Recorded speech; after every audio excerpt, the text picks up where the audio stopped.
जी sir, बैठक की गई है, क्या कुछ रही? देखिए, आज श्री बाबा तारा जी की तपोस्थली पर जो बैठक हुई है राम बगीची में, वो श्री प्रदीप मिश्रा जी दूसरी बार सिरसा रहे हैं शिव पुराण कथा करने अपने मुखारबिन से। और एक अमृत वर्षा जो गंगा बहेगी सिरसा के, मेरे सिरसा के परिवार के लिए।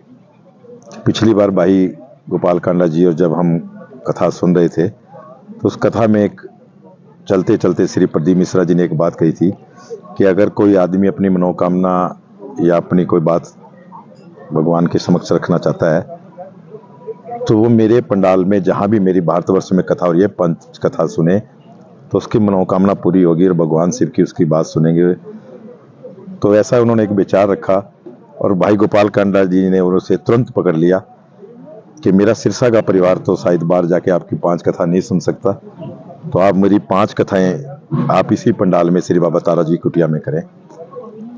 तो उन्होंने उस टाइम तो एक हंसी मजाक में ये बात चली गई, लेकिन अभी जब प्रदीप मिश्रा जी महाराष्ट्र में कथा कर रहे थे और उस दिन शाम को एकदम अनाउंस में सुना गया कि मेरी कथा अगली कथा 16 से 23 फरवरी सिरसा श्री बाबा तारा कुटिया में होगी, तो हमें बड़ी सुनकर एकदम से ही भी हमने उसी टाइम फ़ोन मिला के उनका धन्यवाद किया और हम सभी तैयारियों में जुट गए। तो ये दोबारा जो आज यहाँ, वैसे तो 144 साल के बाद हमारी किस्मत है कि हमें कुंभ और हमारी जनरेशन को राम मंदिर ऐसी ऐसी चीज़ें जो हमें इस टाइम मिल रही है, बड़ी सौभाग्य की बात है कि हम इस टाइम धरती पे हैं और हमें जो देखने को मिल रही है। लेकिन ये भी कोई कम से कम नहीं होता जो लोग यहाँ लाखों की भीड़ यहाँ जुटेगी यहाँ पर, और उनके सब इंतजाम हमने कर लिए हैं लगभग। तो और काफ़ी तैयारी जो है जोरों शोरों से चल रही है। कुछ कमियाँ हैं वो मीटिंगों में हम बैठते हैं, मीटिंग में विचार विमर्श पर कुछ जो लोग हमें बताते हैं, हमें जो सेवादार है हमारा सिरसा का परिवार, धार्मिक सामाजिक सोशल राजनीतिक जो सभी परिवार मिलकर यहाँ सेवा करते हैं, उनमें से कुछ कुछ बातें जो मिलती है वो पूरी हम कर रहे हैं जल्दी। तो हमारे पास अभी 1 हफ्ते का टाइम है जो पूरी हो जाएगी। एक बड़ी व्यवस्था बनानी पड़ती है, तो प्रशासनिक स्तर पर भी और भी सब काम प्रशासन को अलर्ट कर दिया गया है। प्रशासन को सूचना दे दी गई है कि यहाँ श्री प्रदीप मिश्रा जी द्वारा कथा होगी शिव पुराण की और वहाँ लाखों लोग यहाँ आएंगे और कथा सुनेंगे। तो उसके अंदर प्रशासन को हमने सूचना दे दी है। बाकी कुटिया की तरफ से सभी सेवक वगैरह और सभी लगे रहेंगे और सभी तरीके से पूरा सिरसा का परिवार यहाँ सेवा करेगा। सर, जो लोग बाहर से आएंगे उनके लिए कोई रहने? देखिए, यहाँ सारी व्यवस्था कर दी हमने। लगभग 400 लैट्रिन बाथरूम पिछली बार के बने हुए थे, कुछ पक्के और बना दिए हैं। कुछ संत आश्रम में भी अभी हमने और जगह जोड़ ली है। कुछ पंडाल पिछली बार से फालतू और बनाए जा रहे हैं कि लोगों को दिक्कत ना आए। और कुछ कंबल वगैरह और हमने और गर्म कंबल यहाँ, क्योंकि थोड़े की बार कथा पहले हो रही है तो थोड़ी ठंड का टाइम है, तो हमने वो कंबल वगैरह भी और मंगवा लिए हैं, सारा इंतजाम कर लिया है।